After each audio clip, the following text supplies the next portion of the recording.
Speaking of Egypt, we're going to be starting off with Lemurian origins. I've got this virtual event that you're going to be part of and have one of the talks.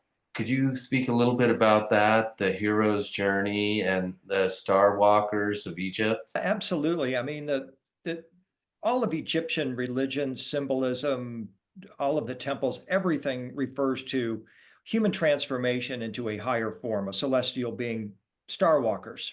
The idea is that we're all essentially star seeds, but that is an inert kind of a concept. Yeah, we connect with other star systems, we connect with ancient civilizations, but just as the seed needs to be planted in soil to grow, so does our soul. And that's the idea of going from the star seed to star walker. And Egypt was really clearly in the ancient world a legacy civilization from a previous realm, probably Atlantis, but also conceivably with Lemurian ties as well, because we're talking about a one-time global civilization that had outreach throughout the entire planet.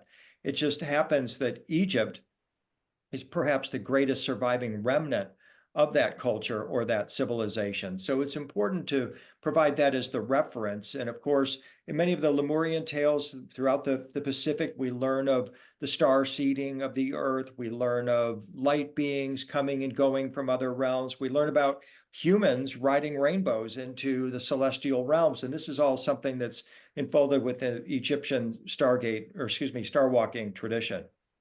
I've traveled to some of the islands in the Pacific Rim, and I keep hearing familiar stories over and over again. And the star seed is definitely one that I hear over and again. And also the connection to the stars and the soul, the spirit's connection to the stars. Yeah, and in every tradition, thanks to the mythologist Joseph Campbell, we learned about the monomyth, the one story that is told over and over again in all the world's spiritual and mythological traditions. And that, of course, is the hero's journey.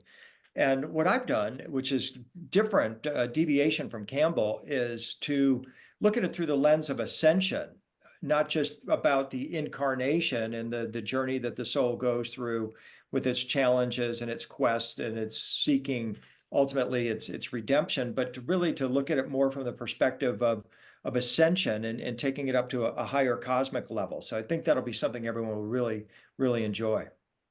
One of the reasons why is we are in this time of tremendous transformation and people are looking to a higher meaning in their life. I mean, you look around at, just the tragedies unfolding around the world, wars, invasion of America, if you will, in some people's view, or the assimilation of America into a borderless country. These are things that make people uneasy.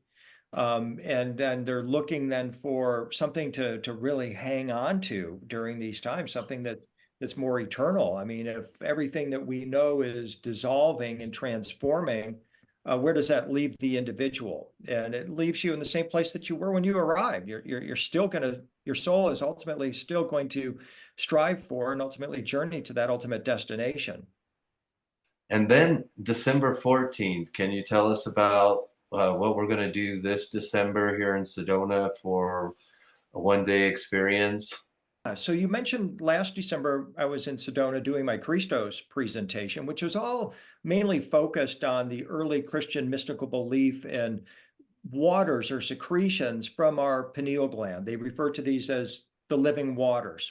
And so in Christos, I introduced sort of the mechanism in terms of the biblical references to the mystical functioning of the brain, of the pineal gland. This is material that is becoming more and more widely known. It was first really promoted over 100 years ago by some mystical authors. And today, various meditation teachers and teachers around the world have really locked onto this material and the importance of releasing these living waters from the pineal gland. So there's a tremendous focus on this concept right now, literally worldwide. And what I'm going to continue to do is look at it from the mystical Christian and Egyptian perspective, but ultimately from the perspective of a universal tradition that recognizes that the soul naturally wants to, quote unquote, swim in the highest frequency waters possible, waters of truth, waters of love. And that's what the living waters refer to. So my presentation, The Living Waters and the Robe of Light, will be a next iteration of my Christos presentation. It won't be the same, but it will be taking that idea of the secretions with the pineal gland and the awakening of the light body and the baptizing of the light body with these living waters, all towards a goal of enhancing our consciousness, releasing ourselves from karmic goo, and generally just bringing out that shine from within all of us. And the reason you want to do this now is because, as the early Gnostic Christians said, there are forces perhaps you would consider malevolent to demonic that are around our world. And if you can ultimately raise your vibration through the living waters meditation, through the understanding of these secretions, then you're going to put yourself at a place where you'll be literally invisible to those lower forces.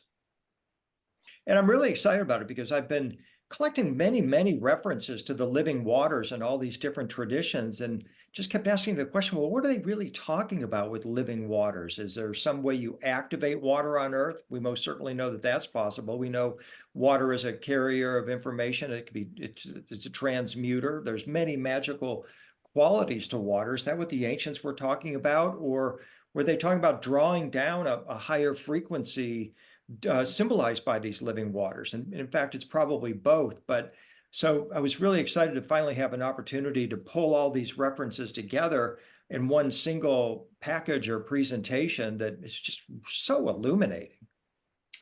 And it's going to be a great seasonal time because you're the perfect person to bring in some Christian mysticism, if I can frame it that way. Maybe you would frame it another way. I love Christian mysticism. There's a really apropos term. It's an accurate term, and it's really, as you said, it's sort of my forte. And sometimes today people don't like to have terminology. They want to call the creator source or things like that, and that's really fine. But I also think it's extremely important to recognize the original terminology, because then that links you back to more ancient traditions. If we sanitize everything so that it's more palatable to a wider audience, you're going to reach a lot of people, but you're going to be, as they used to say in the South, a mile wide and an inch deep. And so I think it's better if we take a deeper dive into these traditions, looking into the religious and mystical uh, traditions where they emerged from, that has tremendous value in itself.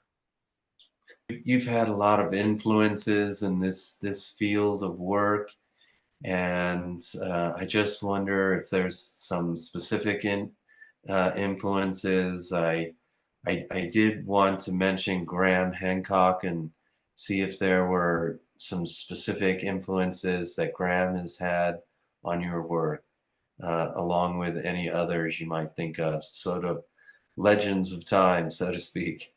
Well, of course, Graham is the legend among legends, that's for sure. I mean, I think it must have been 1992, 93, somewhere in there when I first was introduced to his work. The Sign and the Seal, his book about the Ark of the Covenant. I remember getting some books for Christmas. I can't remember what the books were about, but I do remember going into that same bookstore and seeing the Sign and the Seal.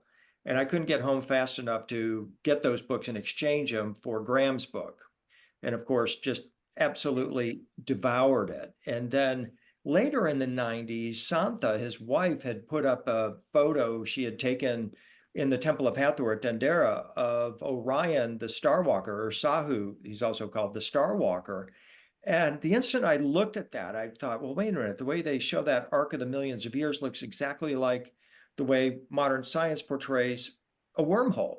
And it completely just altered my perception, took me into this trajectory. And if Graham and Santha hadn't put up that photo, I don't know that I ever would have seen that. I mean, it's likely it could have happened some other time or some other way, but of all the photos that Santha has taken, and she's such a great photographer, beautiful images that Graham's always posting on Facebook, her images, they're stunning.